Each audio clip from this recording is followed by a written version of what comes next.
Support for Amplified Voices comes from the Restorative Action Foundation. Learn more at restorativeactionalliance.org. Everyone has a voice, a story to tell. Some are marginalized and muted.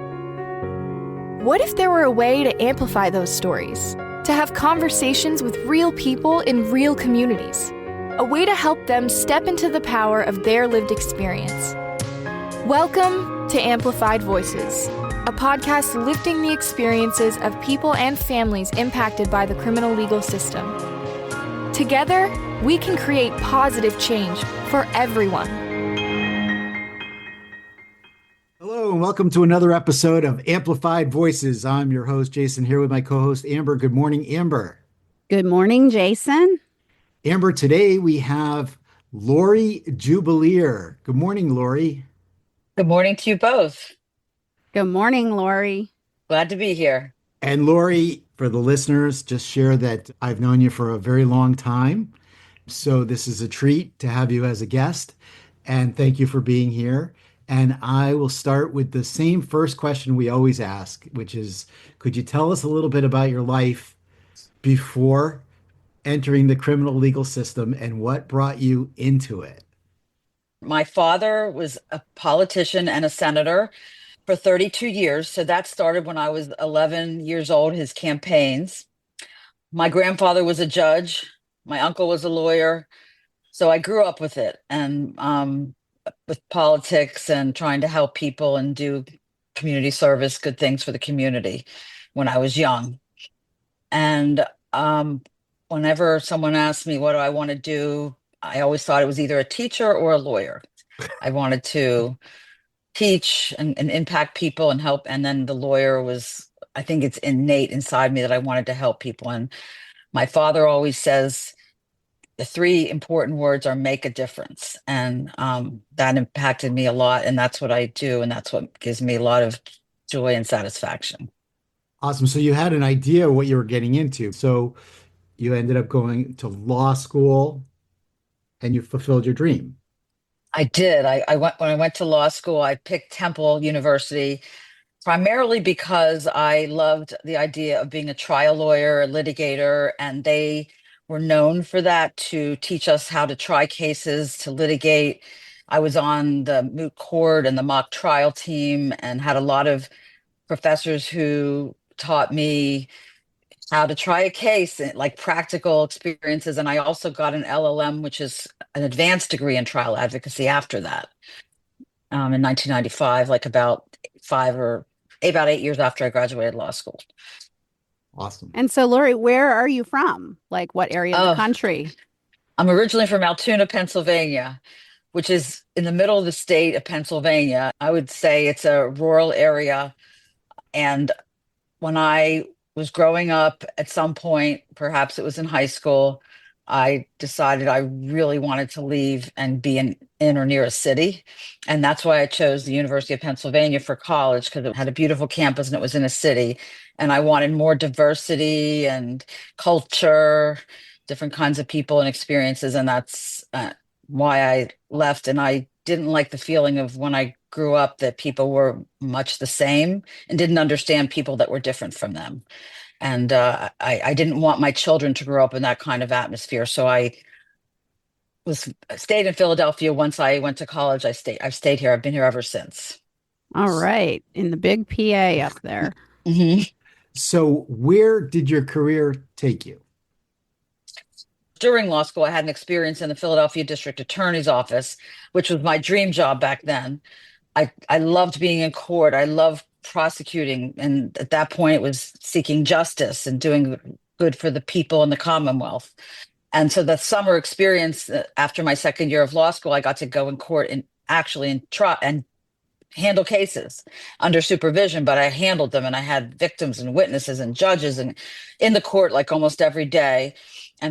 And then I applied to have that job after that experience, and I was accepted in my third year of law school. So that was my very first legal job, and it was a wonderful experience. And so what was it about that particular experience? Was it sort of delving into the law, understanding what was it exactly that made you really like excited about being in court? A lot of my colleagues in law school, they got jobs where they would do research, writing, and not get to have have direct experience, legal experience, litigation experience. And I was thrown and put in the courtroom right away. And I love that.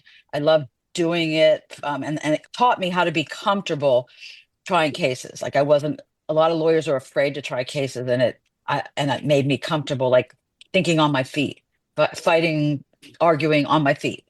So Right. I love that. And I wanted to continue that. And I was really grateful that I was able to secure my first lawyer job there. How similar is it to what we see? I mean, there are a million TV shows and movies that show lawyers trying cases. Are there any that stand out as the most realistic or is completely different from what we see? Yes, the TV shows make it seem somebody will confess on the stand, for example, or say, like if, for example, someone who's the accused, the defendant in a criminal case, like it turns out that makes it look so much easier. Like the evidence is so strong, and then they'll confess, or on cross-examination, something big will turn up.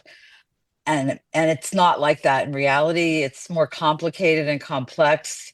And sometimes you have witnesses that recant, for example, and you have to figure out, well, what do I do? And I have to introduce their prior statement, and things get a little messy and complicated, but TV makes it look much easier, and it's not that way. Did you always feel like you were on the right side of justice and you were out there doing, great work for humanity?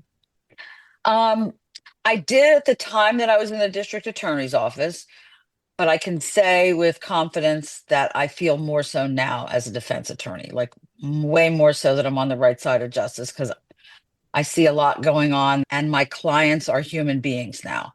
At the DA's office, it was the Commonwealth. And that's, yes, it's the victim in a sense, but they're not my client. My client's not the victim, it's the Commonwealth, the people. Now I have human clients, and I feel exactly like a passion that I'm making a difference more on this side. So we'll get into that a little bit, but could you tell us about your journey? Like, what was the transformation for you that said, "Here I am as a prosecutor. I'm doing this work, but I really want to be on the defense side." Like, what happened? Was there a moment? I would say not a moment, but a number of experiences along my journey. When I was in the district attorney's office for 8 years, and then a lot of us feel like, well, if you're not going to be there for a career position, then let's move on to do something else. And I had a few jobs in between the district attorney's office and opening my own practice. And honestly, I was never really completely happy and satisfied with what I was doing. I did some civil work as an employment lawyer of plaintiffs. I did some, and then I worked in the attorney general's office for many years, actually. But again, it was civil work, and my clients again weren't human beings. They were in litigation. I represented state employees. I guess they were my clients, but I was defending them for civil cases. For example, a trooper who was accused of excessive force on a client, I would represent the trooper. Or I represented PennDOT, which is the Department of Transportation. Oh, someone had a accident on a pothole. So it didn't satisfy me as much as what I do now. And then while I was there, I kept dreaming about opening my own practice and thinking that this is what I wanted to do. And it took some time, but I had it in my head when I turned 50, which was in 2012, I think, that I was going to open my own practice. And I actually did in right around right after I turned 50 or 51 in 2013.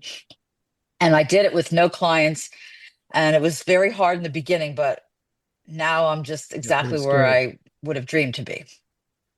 So, Laurie, I have a question for you because it's something that you mentioned really sort of spurred a lot of the things that we talk about when we talk about the system itself and how it serves humanity and human beings and justice, right? I heard you say I was representing the state. I was not representing the victims, or the victims were not my client. And so, for background, we talk to a lot of different people on this podcast, and I myself am a crime survivor. I have a family member who went through the system and had the prosecutor, say multiple times, "I'm not your lawyer." Did you see how that framework might be harmful to victims? Did that occur to you in the moment? Yes.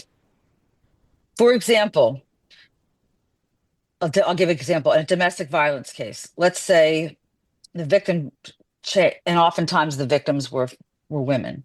Let's say the victim changed her mind and things got better, and they decided, you know what, I don't want to prosecute. We have children together.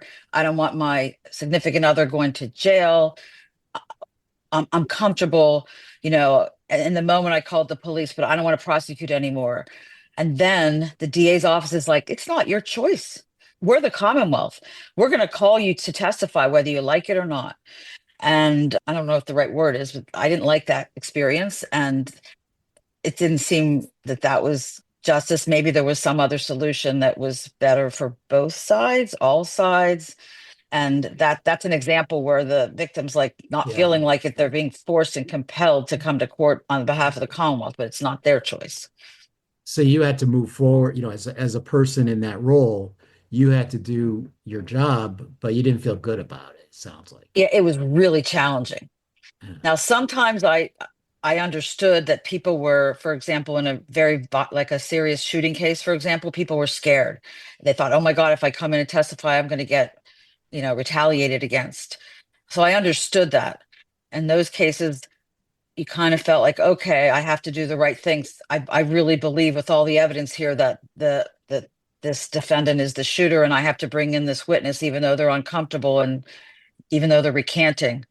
But in some other types of cases, like I just said, with domestic cases, family cases, close relationship cases, the victim should have more of a say in the solution and resolution And, in and those it's cases. it sounds to me like it didn't just happen one time. This happened, it was systemic. Correct. Okay. It was very See, systemic. it seems like this was a number of years ago and you've made different changes and whatnot. Was there any talk at that time around restorative practices, restorative justice? Is that something that you're familiar with It's a for those cases? very good question. Back then, when I was a DA in the 80s and 90s, it was all about prosecution, punishment, and winning. Mm. Now, in the 2020s, it's very different. The Philadelphia district attorney, his name is Laurie Krasner, is Yeah. all about restorative justice. Justice. What's the right thing? It's not prosecute, punish, win. It's doing the best thing for the community, for the defendant, for the victim, like the right thing. And the right thing can vary from case to case. But back then, I just want to say in the 80s, 90s, 70s, and I'm doing a lot of post-conviction work now, I'm learning that the detectives, especially in Philadelphia, and the police, all they wanted to do was win. And they would bring in people from the streets and threaten them and do bad things to them in order to get them to point the finger at the defendant that was accused, just because they thought he was guilty or she. And then now in my post-conviction work, I'm seeing the bad results of people spending decades in prison who are innocent, and finding the DA has an open file policy. So we're finding new evidence to show they, in fact, were wrongfully convicted, or they should be exonerated. And it's rampant. I can't believe what I'm finding and seeing. But it gives me a lot of pleasure to be able to do this kind of work to turn things around for them. Yeah, that is amazing. And I think that one of the other things that we experience, and I know I've experienced in my own experiences, is um, this idea of budgets being very different in terms of defense budgets and the prosecutor's office. Is that something that you were aware of or have ever really thought about? I have been aware of it, that the DA's office salaries, for example, the assistant district attorneys are earning more than the public defenders, have more resources, have more in budget, their budget is higher than, and so it's more challenging. The defender's office, the public defender's offices have had a lot of financial challenges because of it, and their work is just as important. It should be equal. But Right. oftentimes I'm aware it might have changed up to now, but in the past it's been very different and it's not fair. So, Laurie, when you think about different things that you experiences or particular cases, we understand that like you can't talk very super specifics, but was there anything that really stood out to you and you think about, and I know Jason mentioned, what was your turning point? And it sounds like it was kind of a slow burn, Mm. but are there a case or two that really pulled at your heartstrings? There's so many. I'll tell you some of them that are pulling at my heartstrings now is the medical treatment in the prisons. It's awful beyond words. An example, one of my clients was having a stroke and he yelled out for help to the corrections officer. I think he eventually did go to the medical department, but they turned him away, sent him back to his cell. He ended up being he had multiple strokes and he ended up being paralyzed or on one of his sides, and the rehab has been unbelievable. So this is an example among so many. And so he has had to suffer unnecessarily because the medical people are the worst of the worst. They're all about saving money. They're not about helping people. And they torture people, honestly, because somebody will complain and they'll delay and delay and delay and delay. And then their situation's worse, so much worse.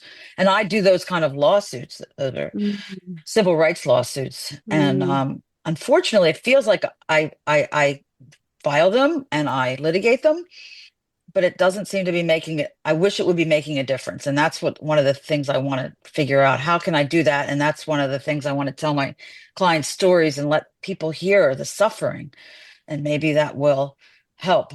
But another example, a client who was disabled was transported to, I think, from one prison to another, and he needed to be strapped in and put in a wheelchair in a handicap accessible van, and he wasn't, and they put him on the ground for 2 hours, rolling around in the van, like these people have no hearts. And then he got very badly hurt. That's another client of mine, and he has a lawsuit.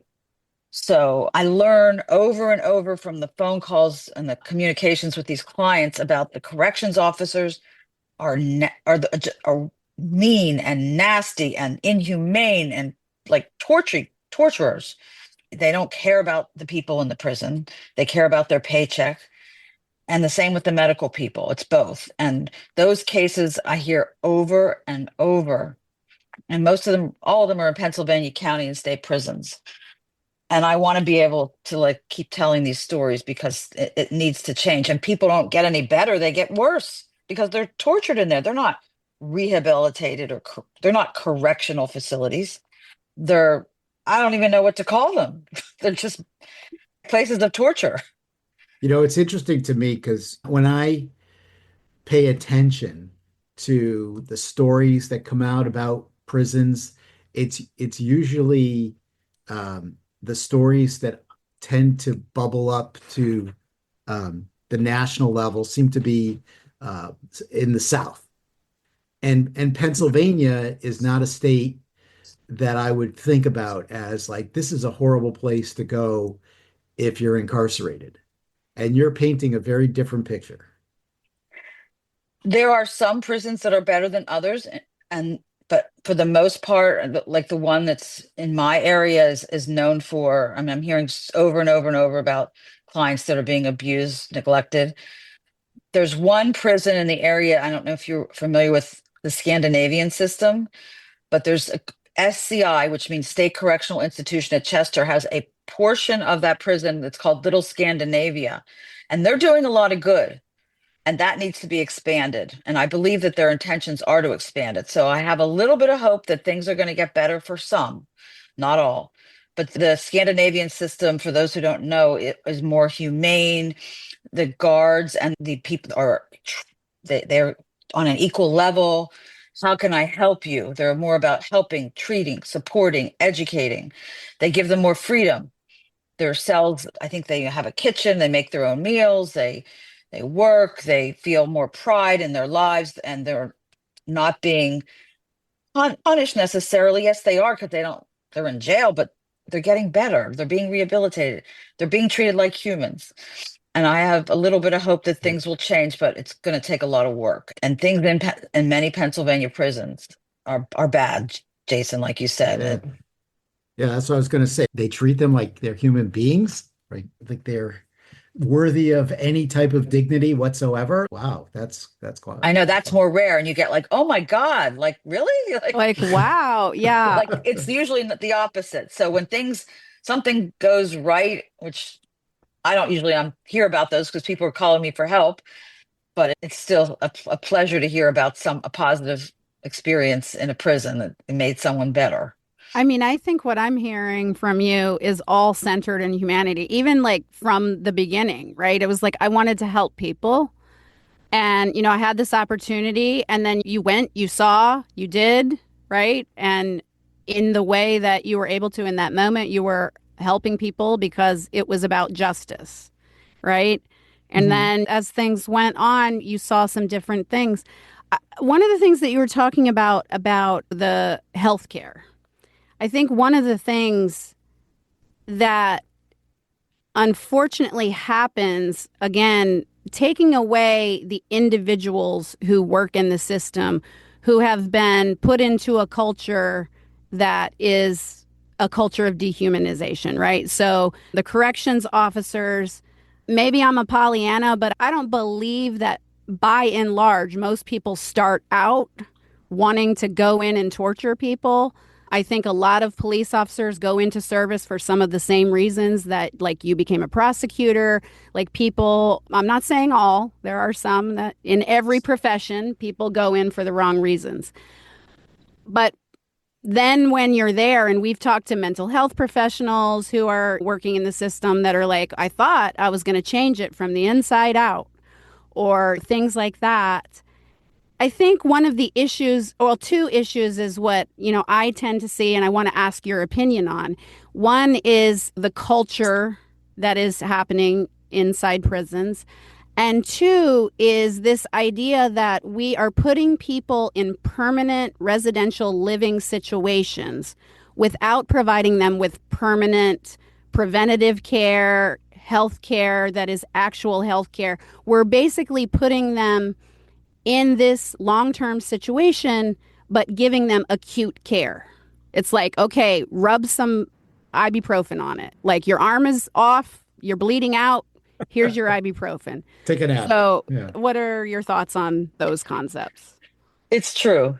I hear about people with very major things, major health things going on. And I had a client he finally was diagnosed with Crohn's disease, but his pain in his stomach and his like years of suffering, like you say, like, here, take a Tums or whatever, but it took years and years. They're trying to save money. Like this, honestly, a lot of the problems are due to greed, economics. People are making money from the system. So it's good to have the more people in there, because you have the commissary, the GTL, which is the communications. All these people are making money. Prisons in the rural areas, giving people jobs. It's a lot of that. In terms of the medical care, yes, they'll try to do everything they can to give the ibuprofen or the little rubbing alcohol, whatever, the Neosporin. And then after like major delays, when things are so much worse, then they'll take them to the outside specialist or hospital. But I hear what you're saying, and I agree with you that it's not a correctional system. It's not helping people in general. There may be exceptions, but it's making them worse. They're desperate. They're sometimes I'll literally have a conversation with someone and I'll make them feel better because I'm a compassionate, caring person. And I just spent 20 minutes with them on the phone and they're like, I feel so much better. So they're having opposite experiences there where they're demeaned and put down and treated like worse than animals. It's hard for me to understand how one human can treat another as I've seen. Right. Yeah. And I think one of the things that I'm hearing you saying is, again, we're going back to that idea of humanity in that I think what we do is we isolate and we shame. And one of the best things that we can do is have conversations with people like yourself and be in proximity to people who have had these experiences. Because, truth be told, before I knew what I knew, I didn't know it. And I thought everything was fair and like you saw on TV and innocent until proven guilty and all of those things. What is your thoughts on that?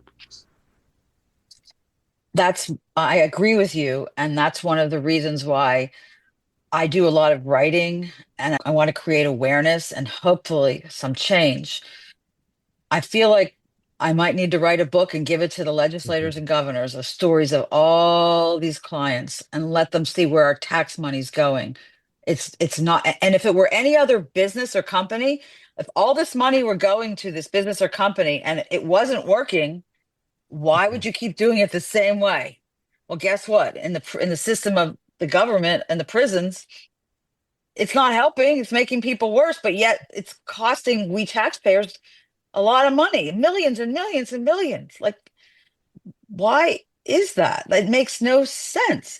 But you see the politicians on TV thinking, look at this weak DA, Mr. Krasner, for example. Like, he's making more crime. Well, in reality, actually, he's actually making crime less because he's thinking about what the best solution is for each case and doing the You're, right thing and making them yeah, a you better just result. you're tapping into that same idea that it's everybody measures the absolutes in the media, right? Like there was this one person that went out and did this bad thing, so therefore the whole thing that this progressive person can't be doing the right stuff because they allowed this one bad thing to happen. However, before there were 10 bad things that were happening and now there's one. So you've got to look at it at a relative basis. Has this policy made things worse or better?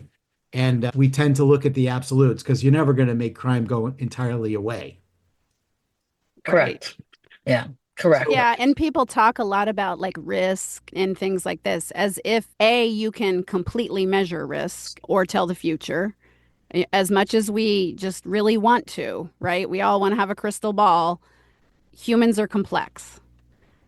So this idea that we know what's going to happen based on the past and flattening people into their past is probably not the best way to go about things. Laurie, I want to ask you about personal impact. Over the years, the work that you've done, either celebrations, right, of work and fulfillment, or days where you felt, am I doing the right thing? Tell us a little bit about that. Mm. I know inside me, I feel like I always every day feel like I'm doing the right thing. And the right thing varies from case to case and person to person. Sometimes the right thing is negotiating a plea of somebody who could get something worse than what I'm trying to do for them. That's sometimes justice in that case. And then other times it's fighting till the end because you believe your client's innocent, didn't do anything wrong, and fight, fight, fight, fight. And people often ask me, like, how can you do what you do if you think someone's guilty? I'm like, that's not how I think at all. I just think everyone has a right to a lawyer, everyone has a right to a defense, and thank goodness for the Constitution. And that's what, if it were you or anyone in your family or loved one, then you'd want them to have the right to a lawyer and the best result. So personally, I've had my own practice for the last 12 years. I love, love, love what I do. And I love the impact that I have on all my clients because even if there's a bad outcome, they're generally very grateful that they had a good advocate. So that makes me feel very, very personally fulfilled, and more so than anything that I've ever done before. That's amazing. And I can only imagine over the course of 12 years of working with clients in that capacity, how many lives that you've touched. I have to say, I do remember in my interactions with the system, finding someone who gave some glimmer of compassion in any given moment. So whether it was going to a prison and having one person treat you like a human, because even as a visitor, right, people are not that nice. And so I would visit my loved one who was incarcerated, and I always felt like I was being shaken down and whatever. And I remember in particular one corrections officer that showed me some small inkling of compassion during this process, tried to make a little joke, whatever, try to make it a little bit like we weren't doing what we were doing. And that really went a long way, right? So I think that cannot be overstated. That compassion, no matter where you fall out in the system, is imperative. So thank you for doing that. 100%. It makes people better themselves because you have somebody on their side who sees them as a human. But if it's the opposite, the system's going to fail. So I very much agree with you. So, as an attorney who's watching the news and you see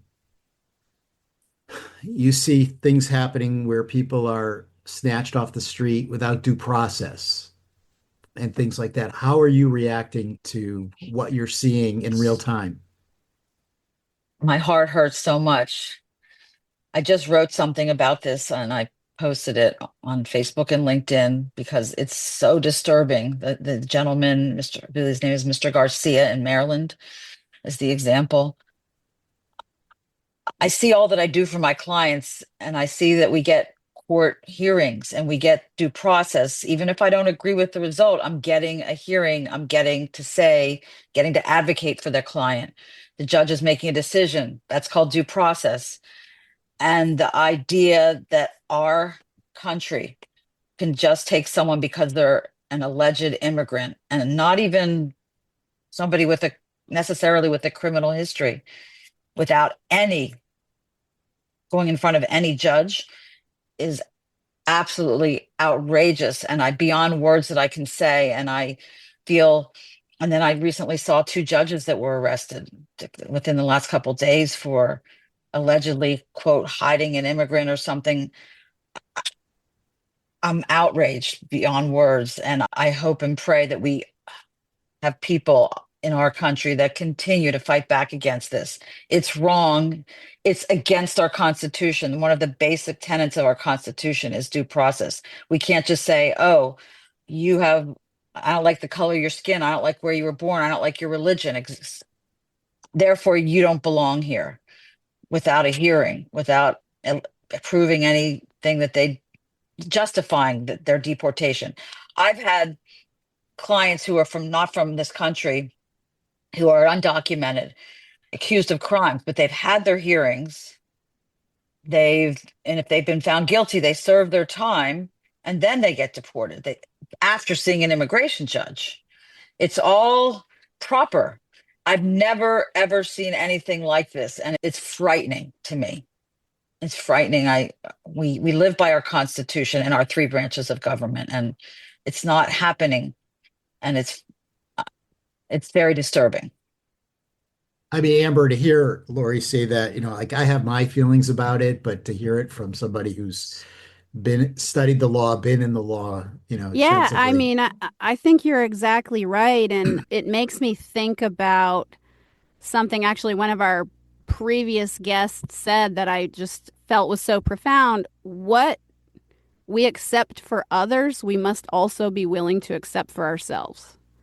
Right. And so people who have not really had to think about it or been touched by injustice or whatever come in contact with the system think, well, okay, if that person who was a criminal gang member didn't have due process, good riddance, right? Again, but who was it that said that they're a criminal gang member? What was the evidence that they were a criminal?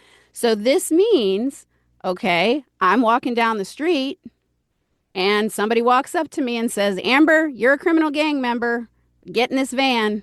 Oh, you don't want to get in the van? I'm going to snatch you and put you in this van. And you know what? I'm sending you to an El Salvadorian prison. And I might say, I'm not in a criminal gang. What are you talking about? I'm from Connecticut, like whatever. Guess what? There's nothing that anybody can do without due process.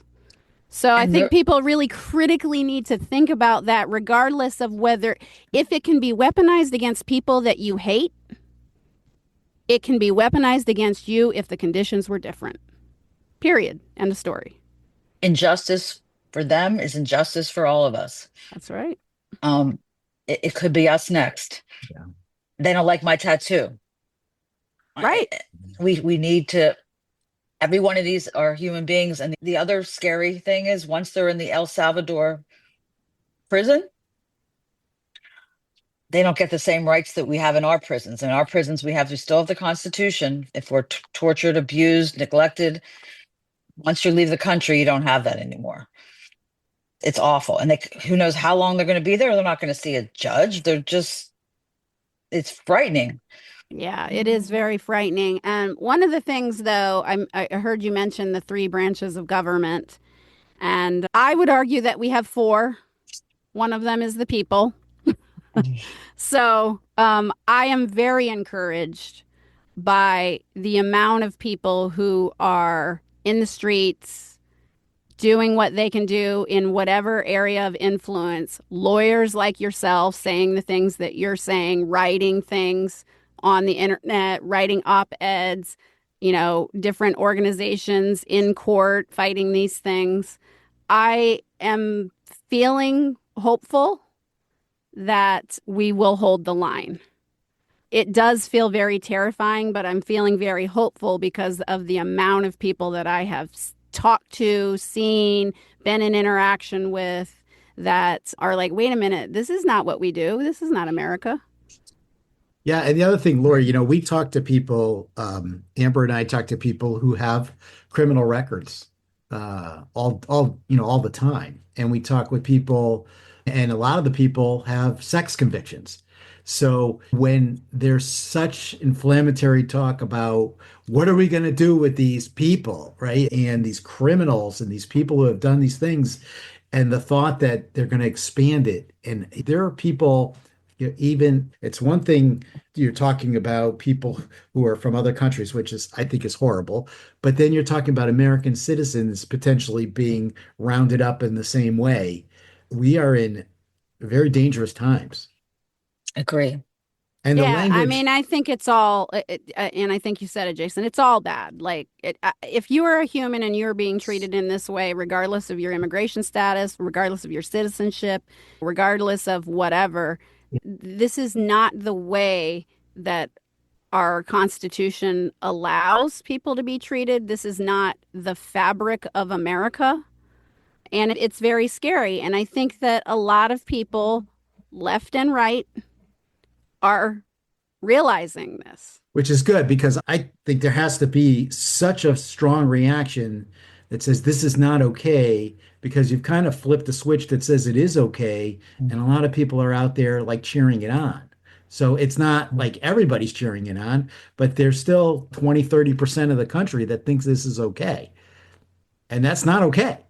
It's not the United States of America. It's not who we have always been. If we were on the outside looking into another country, we would be accusing them of human rights violations, war crime.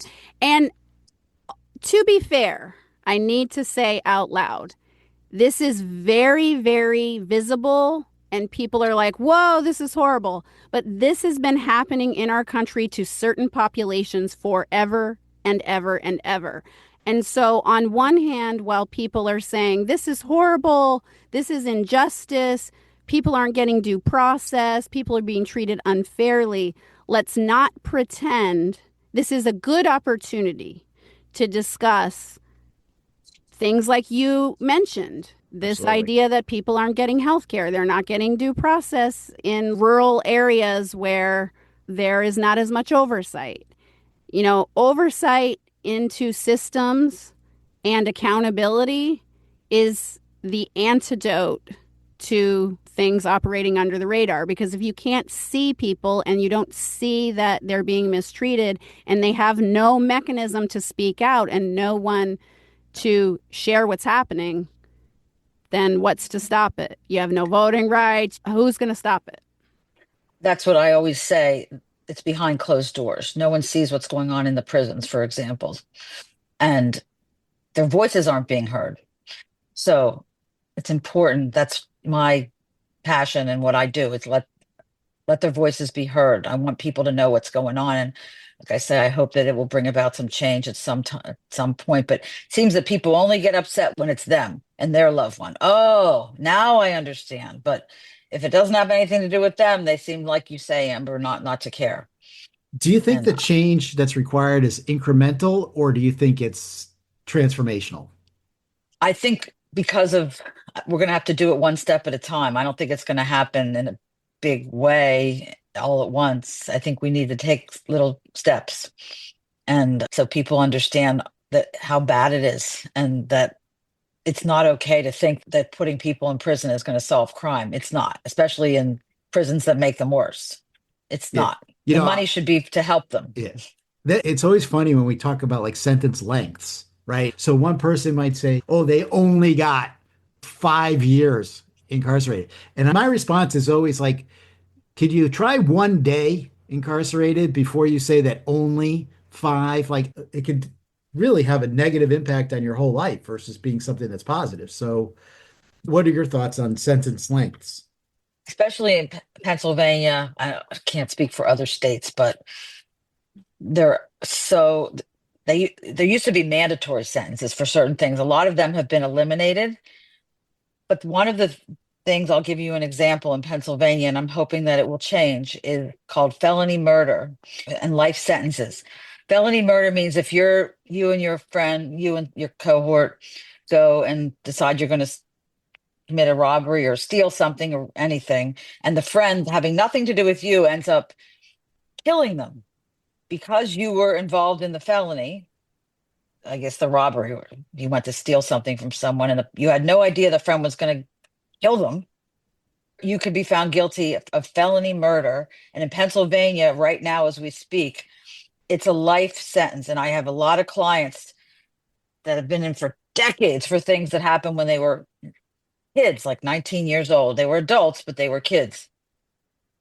The Supreme Court of Pennsylvania is currently considering whether that life sentence for felony murder is unconstitutional, meaning is it cruel and unusual punishment against the Eighth Amendment? And I'm hoping, fingers crossed, that they realize it is.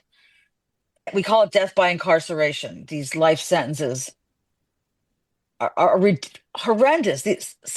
Many of my clients are now older and they need a lot of medical care, so our money's going there. Low or no chance of recidivism.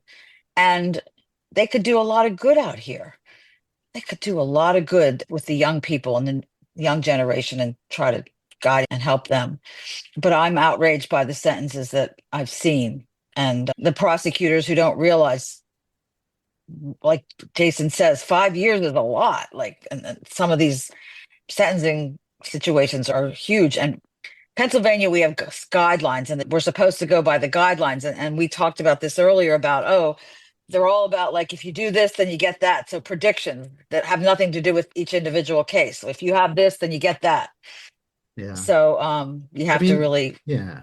fight The- against that. I mean, the whole concept of time when you're in the legal system is crazy. I know lawyers work nonstop hours, so they might lose track of what an hour is like. But the continuances between when you're arrested and finally convicted can feel like a lifetime because you're in that state of limbo. And then you deal with it, whether it's the incarceration phase, the probation or parole phase, and some type of supervision. I mean, it can take decades off of your life. I think the rigidity of the system tends to be very incompatible with the complexity of humanity, right? And so when I think about, I had a family member who experienced senior exploitation. And so the person who committed this crime against my family member, who I was the power of attorney of, was being held accountable in court. And I had to go to court many times. It's in a different state. I had to travel there. And on not one, not two, but three occasions, I traveled from the state that I lived to the state to attend a hearing that had been continued, and nobody told me. It's awful. Awful. So I'm just saying, like, again, the rigidity of the system or the way that it's incompatible with the way people live their real lives, right? So I think that if we could infuse a little bit more flexibility and humanity into the system, then it might be useful. And it sounds like you're doing that. I agree. And the people that make the laws, they don't have the same kind of experiences with the humans that are affected by the laws that I do and others do. So they don't know. They just think that it's a certain way, and if you do X, then you get Y, and then but they don't know how they're affecting people and what the people are experiencing because they've never experienced. They've never spoken with them.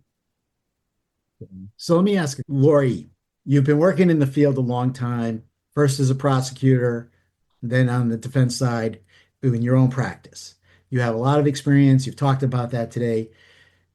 You were also raising a family while you were an attorney. Did any of this come into your home life, how you were as a mother, as a wife, raising your family? Was there any impact or spillover, or not really? Well, my kids always knew that I was working and what I did. And by the time that I set out to start my own practice, my kids were a little older. When they were young, I was working at the Attorney General's office with a salary, part-time for many years. And then I don't believe that I could do what I do now with young children. I had to wait for them to be more independent because it's so intense. I'm working pretty much every day and sometimes nights, sometimes weekends. It would be hard to have young kids doing this, honestly. But they always know. I think we don't ever really talk about this, but I feel like I'm a good role model and that I stand up for what I believe in. And I imagine it does have an impact on my kids that they see, don't be afraid to fight for what's right. And they've seen that I've suffered consequences from it, meaning unfair consequences personally. I've had some experiences with some judges when I'm doing my job. They don't like the way I'm speaking or advocating, that they done some things, said some things to me that have been inappropriate, but they know that their mother is doing something she believes is good for her clients and good for the world. And I hope I leave that legacy for them, just Yeah, like my father leaves for me. yeah, that's great. And I don't want to gloss over what you just said so you're going in and you're going in front of a judge. And like if you're at work and you're talking to a boss and they chew you out, it can be upsetting, but there's like additional weight to a judge coming at you for something that I'm assuming you're going in doing the best you can for the job that you're trying to do in the moment. And then to have to take that on in addition must feel like an additional injustice. It does. I practice not only in Philadelphia, but in the suburbs. In this one of the suburbs where I practice, which is where I practice a lot. It seems that everyone in the county is like friendly with each other and some of the defense attorneys forget that they're supposed to be an advocate for their clients, not friendly with the DA or the judge. I mean, you can be, but your primary job is to be an advocate.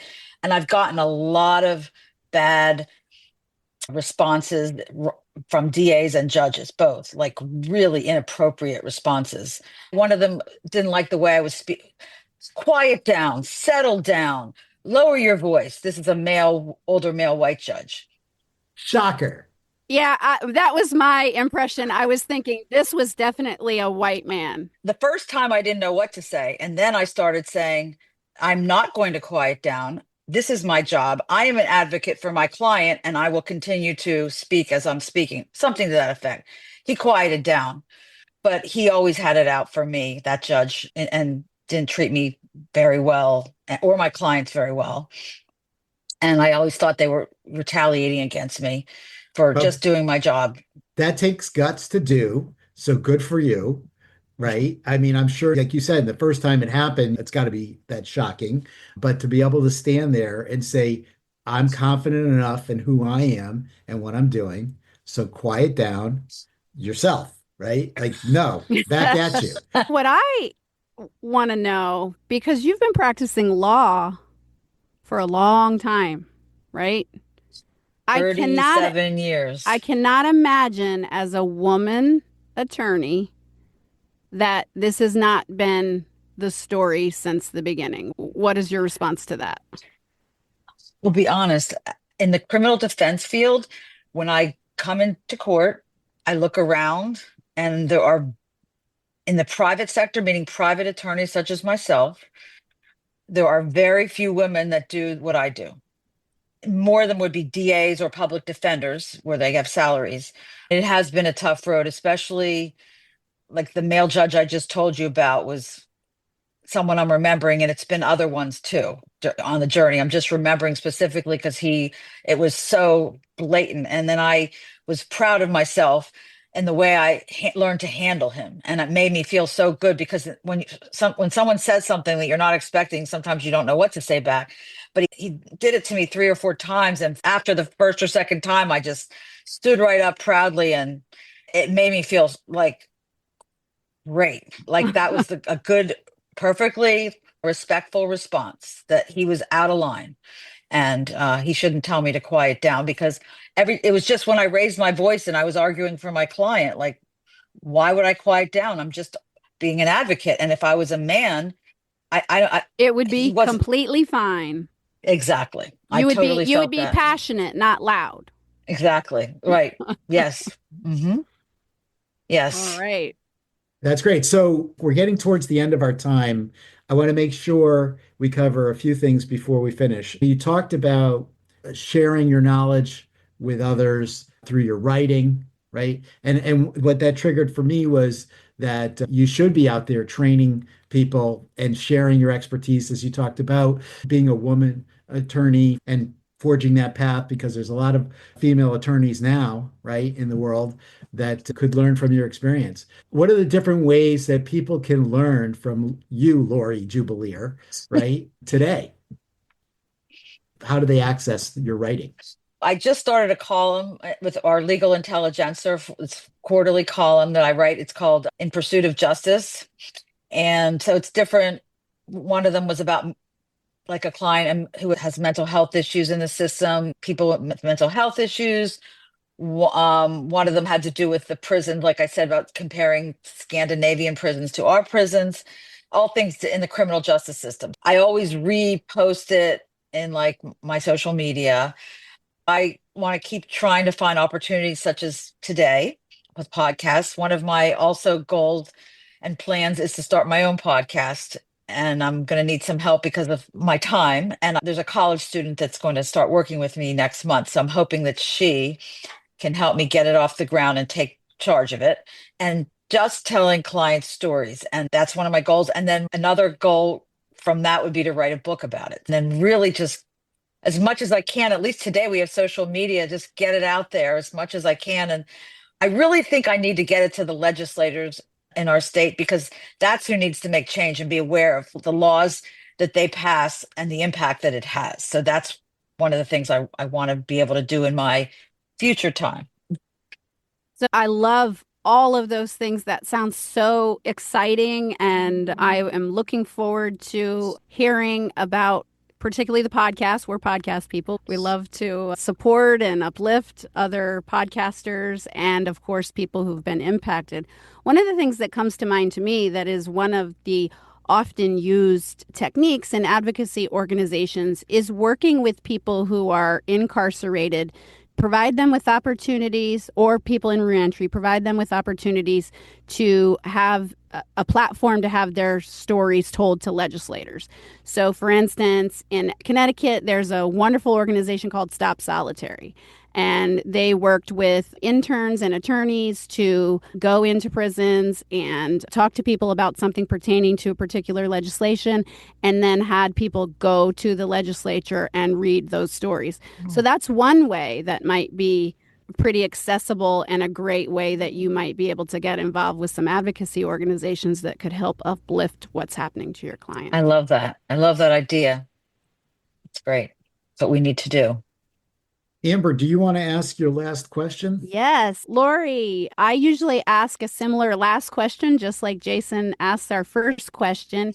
And it is, if you had one piece of advice for someone who was on a similar journey to your own, what would it be?